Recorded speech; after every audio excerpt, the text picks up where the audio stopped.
Masjid adalah rumah Allah. Masjid adalah tempat kita beribadah. Maka apabila kita masuk ke dalam masjid, apakah agaknya benda-benda, perkara-perkara yang kita akan lakukan? Bukankah kita berdoa? Maka ketika itu kita berdoa hanya kepada Allah. Bukankah bila kita masuk masjid, di sinilah tempat kalau kita ada hajat, kita ada permohonan, permintaan, maka kita panjatkan kepada Allah Subhanahu Wa Taala. Seperti kalau dalam solat nanti masa sujud kita nak doa, ya Allah ampunilah aku, ya Allah murahkanlah rezeki aku. Inilah tempat dia di dalam masjid. Wa annal masajida lillah. Masjid adalah bagi Allah. Adapun perbuatan pergi ke kuburan dan menjadikan kuburan itu sebagai tempat untuk nak berdoa, meminta tolong, bahkan meminta tolong daripada si mati itu, secara sedar tak sedar tuan-tuan, perbuatan itu orangnya dia telah menjadikan kuburan sebagai masjid. Orang yang buat macam tu, dia pergi ke kubur, semestinya dia akan pilih kubur-kubur yang tertentu. Dia tak akan pergi ke mana-mana kubur sebarangan. Pergi ke kubur yang tertentu, jauh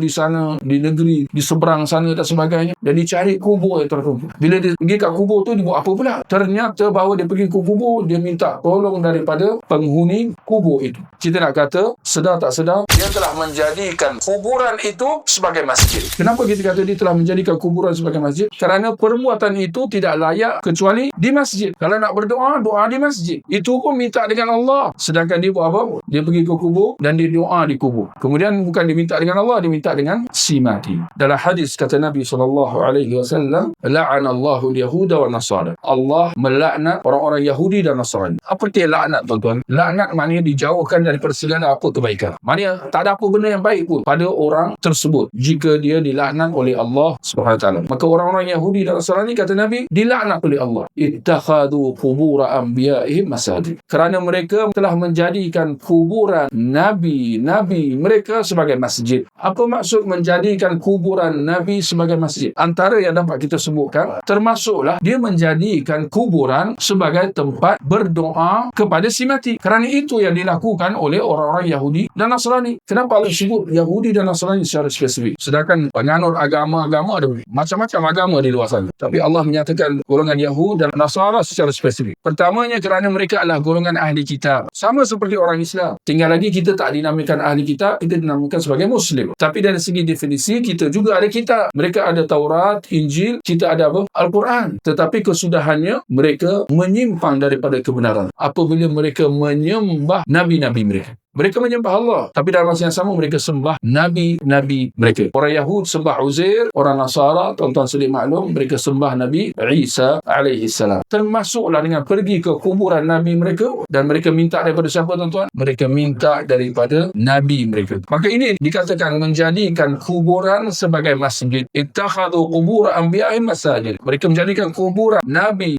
mereka sebagai masjid. Bermaksud perkara-perkara yang sepatutnya dilakukan di masjid, salat, berzikir, berdoa, beriktikaf, sepatutnya dibuat kat mana, tuan-tuan? Di masjid. Mereka buat di mana? Mereka melakukannya di kuburan. Di kuburan nabi-nabi mereka, seperti mana juga di kuburan yang lain. Ternyata benar-benar sebahagian daripada kaum muslimin itu yang mereka buat. Padahal ini sebahagian daripada kalangan orang Islam, inilah perkara yang menjadi fokus mereka untuk nak pergi ke kubur-kubur yang tertentu dan sebagainya. Pergi ke kuburan Syekh si fulan, guru si fulan, Habib si fulan, Maulana si fulan dan sebagainya, dan mereka minta tolong dan sebagainya. Bahkan ada video dikongsikan di media sosial, nampak macam Syekh besar, seorang guru yang sudah tua, janggut putih dah, dia pergi ke satu kubur dan benda ni dirakamkan. Ini yang kita jadikan sebagai bukti bahawa apa yang kita kata ni bukan tuduhan. Dan dia bercakap dalam bahasa Arab. Dia kata, wahai tuan guru, kami datang dari negeri yang jauh, kami datang untuk nak minta syafaat, pertolongan daripada engkau, maka tolonglah kami, bantulah kami dan sebagainya. Perkara-perkara yang sepatutnya ditujukan kepada Allah, ditujukan kepada si mati itu, dan perkara-perkara yang sepatutnya dilakukan di masjid, dilakukan di perkuburan. Satu perbuatan buruk yang jelek, bahkan kita kata merosakkan akidah, dilakukan oleh sebahagian kaum muslimin yang kita kena sedar